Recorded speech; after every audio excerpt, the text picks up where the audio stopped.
भैया रुद्रपुर वाली जमीन पर घर फाइनल हो गया। ये तो खुशी की बात है जगदीश। गृह प्रवेश की तैयारी पंडित जी प्रणाम। नमस्कार नमस्कार हरिराम भाई, क्या हाल चाल है? पंडित जी क्या परेशानी है हरिराम भाई, बोलिए। कुछ ऐसी परेशानी है, हमारे लड़की की तबीयत खराब है। यदि 500 रुपया मिल जाता तो बहुत मेहरबानी होती। ठीक है भाई, इसमें क्या परेशानी की बात है। 500 रुपया लो, जाओ अपनी बिटिया का दवा कराओ। ये लो 500 रुपए और जाओ अपने बिटिया का बेहिचक दवा कराओ। जब भी पैसे की जरूरत अगर हो हरिराम तो बेहिचक हमारे पास आना, पैसे ले जाना, इसमें कोई दिक्कत की बात नहीं है। ठीक है पंडित जी, आपका अच्छा ठीक है, कोई बात नहीं। बड़ी बड़ी धन्यवाद। हाँ ठीक है, जाइए। क्या भैया, हम जब भी देखते हैं 2-3 महीने से देख रहे हैं, वो जब आता है तो उसको पैसा दे देते हैं। क्या जरूरत है उसको पैसा देने की? अरे छोटू, अभी तुम बच्चे हो, अभी नादान हो, समझदार नहीं हो। अरे भैया, आपको मालूम नहीं है वो पैसा लेके गया है, डेली का काम है, वो रोज दारू पीता है। छोटू, मैं तुम्हें एक कहानी बताता हूँ। एक आदमी था, पहले 500 रुपए लेना शुरू किया, फिर 600 रुपया लेना शुरू किया, फिर 700 रुपया लेना शुरू किया। ऐसे वह लेते लेते गया। एक दिन ऐसा आया, वह अपनी बीवी और बच्चों को भी उसने बंधक रख दिया। क्या भैया, आप भी इस उम्र में? अरे हंसते क्यों हो? मैं उसके बीवी पर नहीं, मैं उसके जमीन पर कब्जा करूंगा। घबराने की कोई जरूरत नहीं है। बहुत अच्छा भैया, बहुत अच्छा। ओके।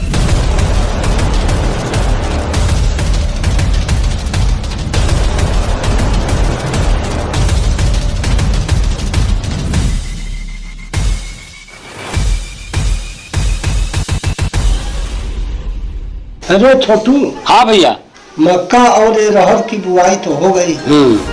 अब ऐसा है कि जो खेत बचा हुआ है उसका भी बुआई करा दो। ठीक है भैया, सारा खेत रुपाई हो गया है, अब बच्चा है इधर का, इसको हम कल रुपाई करवा देंगे। ठीक है भैया, घबराइए मत। छोटू। हाँ भैया। जो भी फसल बढ़ गई है, हाँ, खाद लायक हो गई है, इन सारे खेतों में खाद डाल दो। ठीक है भैया। फसल अच्छी खाद पड़ जाएगा, फसल अच्छी हो जाएगी ना। हाँ, खाद पड़ जाएगा तो और अच्छा हो जाएगा। अरे बाबू खुश से रहो, वो खुश सुनो। रहो। अरे यादव जी, इस साल तो आपकी फसल बहुत ही अच्छी है। अरे फसल तो अच्छी है, लेकिन आपका फसल की कोई बात है कुछ और। अरे यादव जी, क्या मजा आपने। अरे पंडित जी, आपका भाई साहब आने वाले हैं, सुन रहे हैं कि खेत बेचना चाहते हैं। अरे यादव जी, कहाँ आप सुने? हमारा भाई है वो खेत बेचे। पंडित जी, आप गलत समझ रहे हैं। बेचेंगे तो आपका भाई है, आप ही को बेचेंगे, आपका पूरा हक बनता है। अरे यादव जी, ठीक है बोल रहे हैं। मेरा हमारे मर्जी का भला कौन खेत खरीद सकता है। ठीक है, कोई बात नहीं। अच्छा पंडित जी, पाव लगे। चलिए, खुश रहिए। अरे भैया, ये क्या कह रहा है? अरे छोटू, ये यादव जो है पगला गया है। ऐसी कोई बात नहीं है ना, ऐसी कोई खबर है। और बाबू लोग का हाल चाल है? ठीक नमस्ते नमस्ते, भोलेनाथ बनौले रहे। राकेश भैया बहुते बढ़िया आदमी है।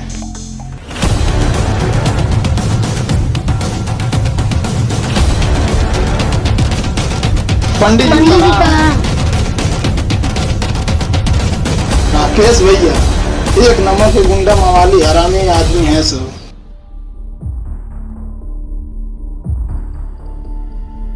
सुन जगदीश, मैं हरिराम को इतना पैसा दे चुका हूँ, अब वह खेत देने के लिए मजबूर हो चुका है। मान गए भैया आपके दिमाग को। भैया प्रणाम। अरे जनार्दन, तुम? भैया प्रणाम। खुश रहो, खुश रहो। क्या हुआ भैया, लगता है आप हमें देखकर खुश नहीं हुए।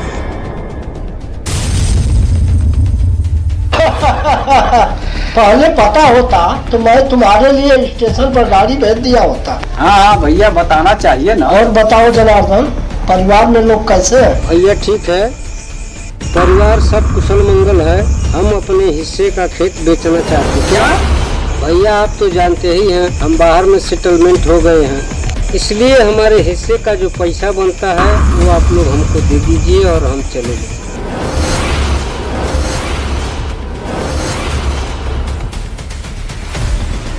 देखो जनार्दन, तुम्हारे खेत की मुझे कोई जरूरत नहीं है, तुम अपना खेत किसी को दे दो।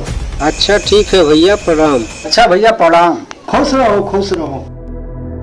भैया आपने खेत लेने से इनकार क्यों कर दिया? कुछ सीखो जगदीश, कुछ सीखो। इस पूरे क्षेत्र में बिना हमारे इजाजत का कोई हमारा जमीन नहीं ले सकता है। फिर उस जमीन का हम पैसे क्यों दें? वाह भैया वाह, मान गए आपके दिमाग को।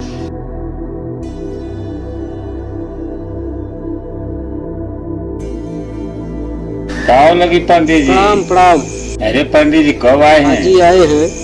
देखिए यादव जी, हम अपना खेत बेचना चाहते हैं, आपको चाहिए तो बोलिए। पंडित जी आपका भाई है, आपका पट्टार है, का हक बनता है, उन्हीं को खेत बेचिए। यादव जी, हमारे भाई लोग खेत लेने से इनकार कर दिए हैं, आपको चाहिए तो आप बोलिए। ऐसी बात है तो ठीक है, हम खेत लेने के लिए तैयार हैं।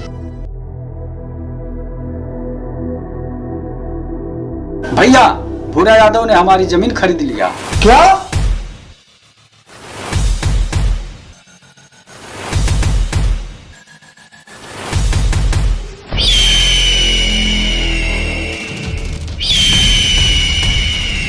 अरे भूरा, तुम्हारी हिम्मत कैसे हुई हमारी जमीन खरीदने के लिए? पंडित जी आप गलत समझ रहे हैं। हमने तो आपके भाई को बोला था कि अपनी जमीन अपने भाई को दीजिए, आपको लेना चाहिए, नहीं लिए तो हम दे लिए। हमने कोई गलती नहीं किया पंडित जी। भूरा, जो भी तुमने किया वो अच्छा नहीं किया। सुन जगदीश, किसी भी हालत में भूरा यादव बचना नहीं चाहिए। पर भैया उसे मारेगा कौन? जगदीश, उसको मारने के लिए नेपाल से थापा को बुलाना पड़ेगा।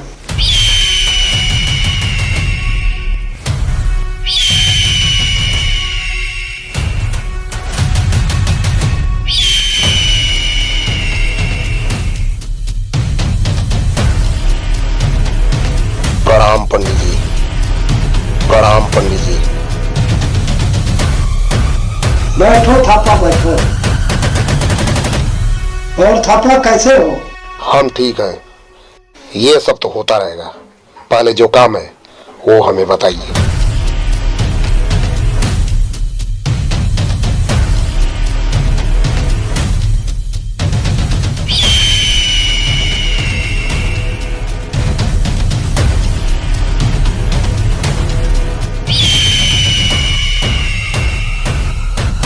हमार भैया दे रहे। चाचा जी नमस्ते। नमस्ते बाबू नमस्ते। अरे बैठो बैठो। चाचा जी कहीं जा रहे थे का? हाँ, चक्की पर जा रहे थे।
छोटू, छोटू, उससे दूर हट, दूर हट।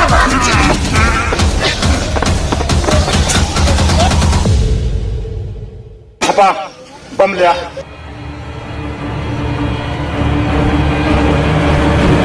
पापा जल्दी जा, मार बम,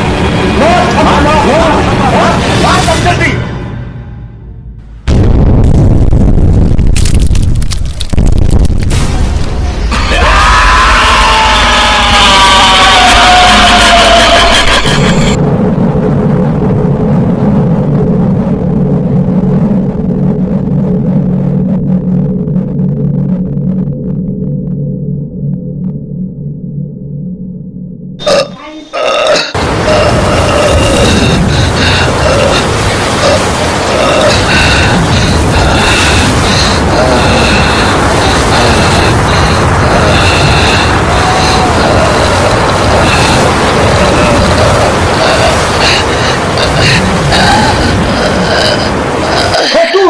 थापा, अगर यह जिंदा बचेगा तो किसी को छोड़ेगा नहीं। मार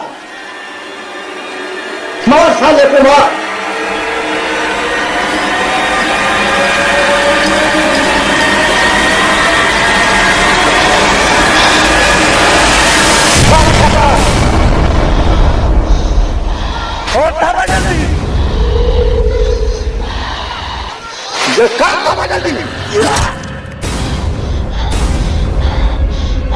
छोटू थापा निकल जल्दी निकल।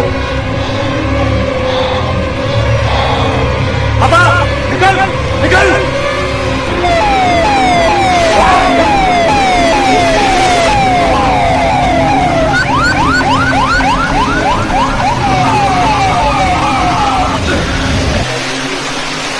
यादव के मौत के बाद यादव के परिवार वालों ने पंडित के ऊपर नामजद रिपोर्ट लिखवाया।